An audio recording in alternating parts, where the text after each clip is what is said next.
ನಮಸ್ಕಾರ ಫ್ರೆಂಡ್ಸ್. ಕರ್ನಾಟಕ ರಾಜ್ಯ ರಾಜಕಾರಣದಲ್ಲಿ ಕಾಂಗ್ರೆಸ್ನಲ್ಲಿ ಬಣ ರಾಜಕಾರಣ ಆರಂಭ ಆಗಿದೆಯಾ ಅಥವಾ ಬಲಾಬಲ ಪ್ರದರ್ಶನದ ಶಕ್ತಿ ಪ್ರದರ್ಶನದ ರಾಜಕಾರಣ ನಡೆದಿದೆಯಾ ಅಥವಾ ಹೈಕಮಾಂಡ್ ಕೃಪಾ ಕಟಾಕ್ಷಕ್ಕೆ ಒಳಗಾಗಿ ತಮಗೆ ಬೇಕಾದ್ದನ್ನು ಗಿಟ್ಟಿಸಿಕೊಳ್ಳುವ ರಾಜಕೀಯ ನಡೆದಿದೆಯಾ? ಇಂಥದ್ದೊಂದು ಮುಖ್ಯವಾದಂತಹ ಪ್ರಶ್ನೆ ಇವತ್ತು ಎದುರಾಗಿದೆ. ಈ ಪ್ರಶ್ನೆ ಎದುರಾಗೋದಕ್ಕೆ ಕಾರಣ ಏನು ಅಂದರೆ, ಕೆಲ ದಿನಗಳ ಮೊದಲಷ್ಟೇ DCM DK ಶಿವಕುಮಾರ್ ತನ್ನ ಬೆಂಬಲಿಗರ ಜೊತೆಗೆ ವಿಶೇಷ ವಿಮಾನದಲ್ಲಿ ಬಿಹಾರದಲ್ಲಿ ರಾಹುಲ್ ಗಾಂಧಿ ಅವರ ಯಾತ್ರೆಯಲ್ಲಿ ಪಾಲ್ಗೊಳ್ಳೋದಕ್ಕೆ ಹೋದ ಬೆನ್ನಲ್ಲೇ ಇವತ್ತು CM ಪ್ರಭಾವಿ ಸಚಿವರ ದಂಡಿನೊಂದಿಗೆ ಬಿಹಾರಕ್ಕೆ ದೌಡಾಯಿಸಿದರು. ಇದು ಒಂದು ರೀತಿಯಲ್ಲಿ ಆಯಿತು, ತಮ್ಮ ನಾಯಕನ ರ್ಯಾಲಿಗೆ ಬೆಂಬಲ ವ್ಯಕ್ತಪಡಿಸೋದಕ್ಕೆ ಇವರು ಹೋಗಿದ್ದಾರೆ ಅಂತ ಹೇಳಬಹುದು. ಇರಲಿ, ಅದನ್ನು ಮೀರಿದ ಡೆವಲಪ್ಮೆಂಟು ಈ ಎಲ್ಲ ವಿದ್ಯಮಾನಗಳನ್ನು ಕುತೂಹಲದಿಂದ ಮತ್ತು ಅನುಮಾನದಿಂದ ನೋಡುವಂತೆ ಮಾಡಿದೆ. ಹಾಗಾದರೆ ಕರ್ನಾಟಕ ಕಾಂಗ್ರೆಸ್ನಲ್ಲಿ ಏನೆಲ್ಲ ಆಗ್ತಾ ಇದೆ, ಹೈಕಮಾಂಡ್ ಲೆವೆಲಲ್ಲೂ ಕೂಡ ಏನೆಲ್ಲ ವಿದ್ಯಮಾನಗಳು ಲೆಕ್ಕಾಚಾರಗಳು ನಡೆದಿವೆ, ಈ ಬಗ್ಗೆ ಇಂದಿನ ಮಾತು ಮಂಥನ ಸ್ನೇಹಿತರೆ.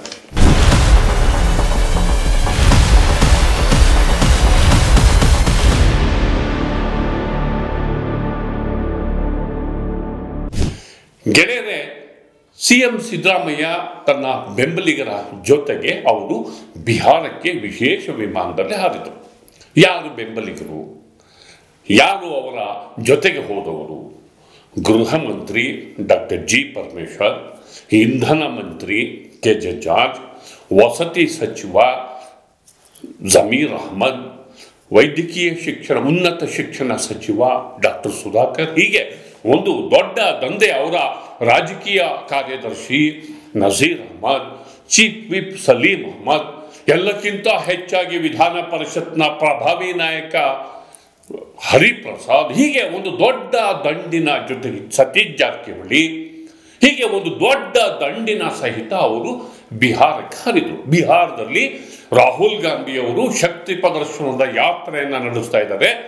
ಆ ಯಾತ್ರೆಯಲ್ಲಿ ಪಾಲ್ಗೊಳ್ಳೋದಕ್ಕೆ ಮತ್ತು ಅವರಿಗೆ ಬೆಂಬಲವನ್ನು ವ್ಯಕ್ತಪಡಿಸೋದಕ್ಕೆ, ಅದರಲ್ಲೂ ಒಬ್ಬ ಮುಖ್ಯಮಂತ್ರಿಯಾಗಿ ಆ ರ್ಯಾಲಿನಲ್ಲಿ ಪಾಲ್ಗೊಳ್ಳೋದ್ರ ಮೂಲಕ ತನ್ನದೇ ಆದ ಒಂದು ಛಾಪನ್ನು ಒತ್ತೋದಕ್ಕೆ ಅವರು ತನ್ನ ಘಟಾನುಘಟಿ ಬೆಂಬಲಿಗರ ಸಹಿತ CM ಹೋದರು.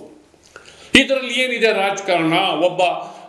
ಒಬ್ಬ ಪಕ್ಷದ ಹಿರಿಯ ನಾಯಕ ಒಂದು ದೊಡ್ಡ ರ್ಯಾಲಿಯನ್ನು ನಡೆಸ್ತಿರೋ ಸಂದರ್ಭದಲ್ಲಿ ಎಲ್ಲರೂ ಹೋಗಿ ಬೆಂಬಲ ವ್ಯಕ್ತಪಡಿಸೋದು ವಾಡಿಕೆ. ಅಂಥದ್ರಲ್ಲಿ ಇದರಲ್ಲಿ ದೊಡ್ಡ ವಿಚಾರ ಅಂತ ನೀವು ಕೇಳಬಹುದು. ಇರಲಿ, ಒಂದು DK ಶಿವಕುಮಾರ್ ಅವರು ಹೋದ ಬೆನ್ನಲ್ಲೇ ಮುಖ್ಯಮಂತ್ರಿ ಸಿದ್ದರಾಮಯ್ಯನವರು ಹೋಗ್ತಿರುವಂತಹ ಸಂಗತಿ ಇದೀಗ ಚರ್ಚೆಗೆ ಎಡಮಾಡಿಕೊಡ್ತಿದೆ.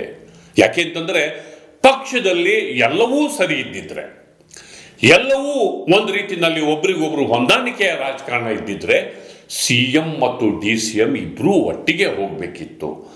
ಹಾಗೆಯೇ ಸಚಿವರ ದಂಡು ಎಲ್ಲ ಭೇದ ಭಾವನ ಪಕ್ಕಕ್ಕಿಟ್ಟು ಶಾಸಕರು ಸಚಿವರು ದಂಡಿನ ಜೊತೆ ಹೋಗಿ ಅಲ್ಲಿ ರಾಹುಲ್ ಗಾಂಧಿ ಅವರ ಕೈ ಬಲಪಡಿಸುವ ವಿಚಾರವನ್ನು ಮಾಡಬೇಕಿತ್ತು. ಆ ಒಂದು ಶಕ್ತಿ ಪ್ರದರ್ಶನದ ಯಾತ್ರೆಯಲ್ಲಿ ಪಾಲ್ಗೊಳ್ಬೇಕಿತ್ತು. ಆದರೆ ಹಾಗೆ ಆಗಲಿಲ್ಲ. DCM ಹೋಗಿದ್ದೇ ಬೇರೆ, CM ಹೋಗಿದ್ದೇ ಬೇರೆ, DCM ಬೆಂಬಲಿಗರೇ ಬೇರೆ, CM ಬೆಂಬಲಿಗರೇ ಬೇರೆ. ಹಾಗಾದರೆ ಈ ಡೆವಲಪ್ಮೆಂಟ್ ಯಾಕಾಗಿ ಆಯಿತು? ಒಂದು ರೀತಿಯಲ್ಲಿ ಆಂತರಿಕ ಯುದ್ಧ ಕಾಂಗ್ರೆಸ್ನಲ್ಲಿ ಮುಸುಕಿನ ಯುದ್ಧ ನಡೀತಿರುವ ಬೆನ್ನಲ್ಲೇ ಸಣ್ಣ ಸಣ್ಣ ಡೆವಲಪ್ಮೆಂಟ್ಗಳು ಕೂಡ ಅನುಮಾನಕ್ಕೇಡು ಮಾಡಿಕೊಡುತ್ತೆ. ಇದು ಯಾಕೆ ಅಂತಂದ್ರೆ, ಒಟ್ಟಿಗೆ ಹೋಗ್ಬೋದಿತ್ತು, ಯಾಕೆ ಹೋಗಲಿಲ್ಲ? This is most important. ಇದರ ಹಿಂದೆ ರಾಜಕೀಯದ ದೊಡ್ಡ ವಿದ್ಯಮಾನವೇ ಇದೆ ಅನ್ನೋದನ್ನ ನಾನು ರಿಜಿಸ್ಟರ್ ಮಾಡೋದಕ್ಕೆ ಬಯಸ್ತೇನೆ. ಹಾಗಾದ್ರೆ ಆ ರಾಜಕೀಯ ವಿದ್ಯಮಾನ ಯಾವುದು? ಒಂದು, ಇತ್ತೀಚೆಗೆ ವಿಧಾನಸಭೆಯಲ್ಲಿ DCM ಅವರು ಸಂಘಗೀತೆಯನ್ನು ಹಾಡಿದರು. ಸಂಘಗೀತೆ ಅದು ವಿವಾದದ ಬಿರುಗಾಳಿಯನ್ನೇ ಎಬ್ಬಿಸ್ತು. ಅವರು ಕ್ಷಮೆಯನ್ನು ಯಾಚಿಸಿದ್ರು. ಆಮೇಲೆ AICC ಅಧ್ಯಕ್ಷರಾದ ಮಲ್ಲಿಕಾರ್ಜುನ ಖರ್ಗೆ ಅವರು ಅದು ಮುಗಿದೋದ ಕಥೆ ಅಂತ ಅವರೇ ಹೇಳಿಬಿಟ್ರು. ಕಾಂಗ್ರೆಸ್ನ ರಾಷ್ಟ್ರೀಯ ಅಧ್ಯಕ್ಷರೇ ಅದು ಮುಗಿದ ಕಥೆ ಅಂತ ಹೇಳಿ ತೆರೆ ಹೇಳಿದ್ರು. ಹಾಗಾದ್ರೆ ಆ ಡೆವಲಪ್ಮೆಂಟ್ಗೆ ತೆರೆ ಬಿತ್ತ? ಇಲ್ಲ. ಆ ಡೆವಲಪ್ಮೆಂಟ್ನೇ ಇಟ್ಕೊಂಡು ಅದಕ್ಕೆ ಪೂರಕವಾದಂತಹ ವಿದ್ಯಮಾನಗಳನ್ನೆಲ್ಲ ಜೋಡಿಸ್ಕೊಂಡು ಈಗಾಗಲೇ ಹರಿಪ್ರಸಾದ್ ಅವರ ಸಾರಥ್ಯದಲ್ಲಿ ವೇಣುಗೋಪಾಲ್ ಅವರ ಗಮನಕ್ಕೆ ತರಲಾಗಿದ್ದು, ಅದು ಮುಂದುವರೆದು ರಾಹುಲ್ ಗಾಂಧಿ, ಸೋನಿಯಾ ಗಾಂಧಿಯವರೆಗೂ ಕೂಡ ಅದನ್ನು ತಲುಪಿಸೋದ್ರ ಮೂಲಕ ಅದಕ್ಕೆ ಪರ್ಯಾಯವಾಗಿ ಏನಾದರೂ ಒಂದು ಕ್ರಮವನ್ನು ಜರುಗಿಸುವ ನಿಟ್ಟಿನಲ್ಲಿ ಒಂದು ದೊಡ್ಡ ಡೆವಲಪ್ಮೆಂಟು ಒಳೊಳಗೆ ನಡೀತಿರುವಂತಹ ಮಾಹಿತಿ ನನಗೆ ಲಭ್ಯ ಆಗ್ತಿದೆ. ಹಾಗಾದ್ರೆ ಈ ಡೆವಲಪ್ಮೆಂಟ್ ಯಾಕಾಗಿ ಆಗ್ತಿದೆ? ಮೇಲ್ನೋಟಕ್ಕೆ ಎಲ್ಲವೂ ಕಾಣ್ತಾ ಇದೆ, ಆದರೆ ಒಳಗೆ ಏನಾಗ್ತಿದೆ ಅದನ್ನ ಹೇಳೋದು ನನ್ನ ಮುಖ್ಯವಾದಂತಹ ಸಂಗತಿ. ಒಳಗೆ ಇಷ್ಟೆಲ್ಲ ಡೆವಲಪ್ಮೆಂಟ್ ಆಗ್ತಿದೆ. ಹಾಗಾದ್ರೆ ಡಿ ಕೆ ಶಿವಕುಮಾರ್ ನಿಜಕ್ಕೂ ಅವರು RSSನ ಸಿಂಪಥೈಸರ? ಅವರು ನಿಜಕ್ಕೂ ಒಂದು ಸಂದೇಶವನ್ನು ಹೈಕಮಾಂಡ್ಗೆ ನನಗೆ ಅಧಿಕಾರ ಕೊಡದೆ ಹೋದರೆ ನಾನು BJP ಜೊತೆ ಹೋಗ್ತೀನಿ ಅನ್ನೋ ಸಂದೇಶ ರವಾನೆ ಮಾಡೋಕೆ ಅದನ್ನು ಹಾಡಿದ್ರ? ನೀವು ಅಸೆಂಬ್ಲಿಯ ಪ್ರೊಸೀಡಿಂಗ್ಸನ್ನು ನೋಡಿದ್ರೆ, ಇದನ್ನು ಯಾಕೆ ಹೇಳ್ತಿದ್ದೀನಿ ಅಂದರೆ, ಒಂದು ಸಣ್ಣ ಸಣ್ಣ ಘಟನೆಗಳು ಕೂಡ ಪರಿಸ್ಥಿತಿ ಬಿಗಡಾಯಿಸಿದಾಗ ಹೇಗೆ ಹೊಸ ಹೊಸ ಅರ್ಥವನ್ನು ಪಡ್ಕೊಂಡು ಒಂದಕ್ಕೊಂದು ತಳಕು ಹಾಕೋತವೆ ಅನ್ನೋದಕ್ಕೆ ಈ ಘಟನೆ ಸಾಕ್ಷಿ. ನೀವು ಅಸೆಂಬ್ಲಿಯ ಕಲಾಪವನ್ನು ನೋಡಿ. ಡಿ ಕೆ ಶಿವಕುಮಾರ್ ಅದು ಲೆಕ್ಕಾಚಾರದಿಂದ ಹಾಡಿದ್ದೂ ಅಲ್ಲ, ಅದು ಹಾಡಬಾರ್ದು. ಯಾಕೆಂದರೆ ಐಡಿಯಾಲಜಿಗಳೇ ಬೇರೆ ಇರಬೇಕಾದ್ರೆ, ಅವರ ಒಂದು ಹೋರಾಟದ ಸ್ವರೂಪವೇ ಬೇರೆ ಇರಬೇಕಾದ್ರೆ, ಒಂದು ರೀತಿಯಲ್ಲಿ ಬೇರೆ ಐಡಿಯಾಲಜಿಯ ಒಂದು ಮುಖ್ಯವಾದ ಗೀತೆಯನ್ನು ಮತ್ತೊಬ್ಬ ಐಡಿಯಾಲಜಿಯ ಮನುಷ್ಯ on the floor of the house ಅದನ್ನು ಹೇಳೋದು ಅದು ವಿವಾದವೇ, ಅದರಲ್ಲೇನು ಎರಡು ಮಾತಿಲ್ಲ. ನಾನು ಅದನ್ನು ಡಿಫೈನ್ ಮಾಡ್ತಿಲ್ಲ. ಆದರೆ ಆವತ್ತು ಡಿ ಕೆ ಶಿವಕುಮಾರ್ ಅವರಿಗೆ ಸಂಸ್ಕೃತದ ಚಟ ಇದೆ.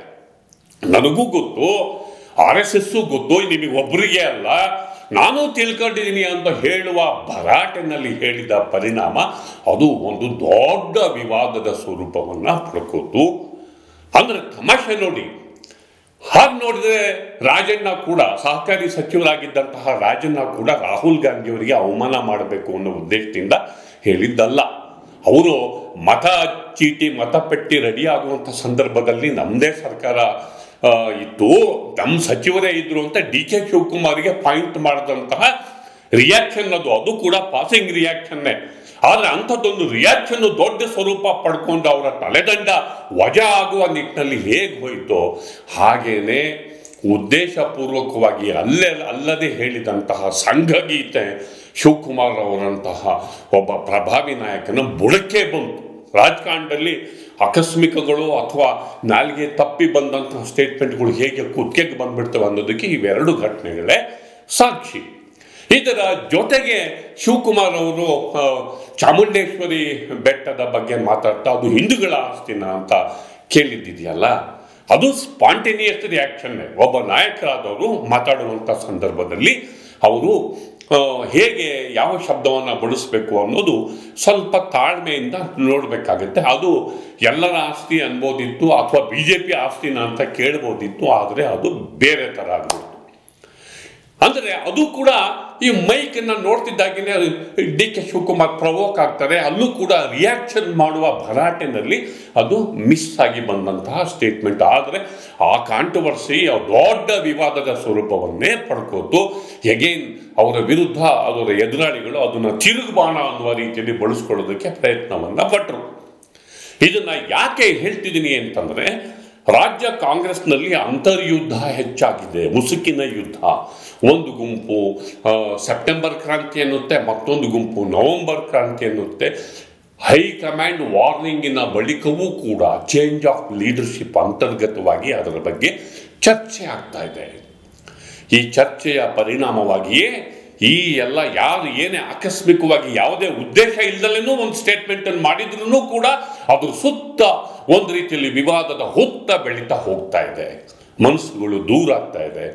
ಒಂದು ಗುಂಪು ಒಂದು ದಾಳವನ್ನು ಉರುಳಿಸಿದ್ರೆ ಮತ್ತೊಂದು ಗುಂಪು ಅದರ ವಿರುದ್ಧವಾದ ಮತ್ತೊಂದು ದಾಳವನ್ನು ಉರುಳಿಸ್ತಿರುವಂತಹ ಡೆವಲಪ್ಮೆಂಟ್ಸ್ ಆಗ್ತಾ ಇದೆ. ಹೀಗಾಗಿಯೇ ವರಿಷ್ಠರು ಈಗ ಆಲ್ರೆಡಿ ಒಂದ್ಸರಿ ಮಧ್ಯಪ್ರವೇಶ ಮಾಡಿದರೂ ಕೂಡ ಇದು ಯಾವ ದಿಕ್ಕಲ್ಲಿ ಹೋಗುತ್ತೋ ಅದು ಹೇಳೋದಕ್ಕೆ ಸಾಧ್ಯ ಆಗ್ತಾ ಇಲ್ಲ.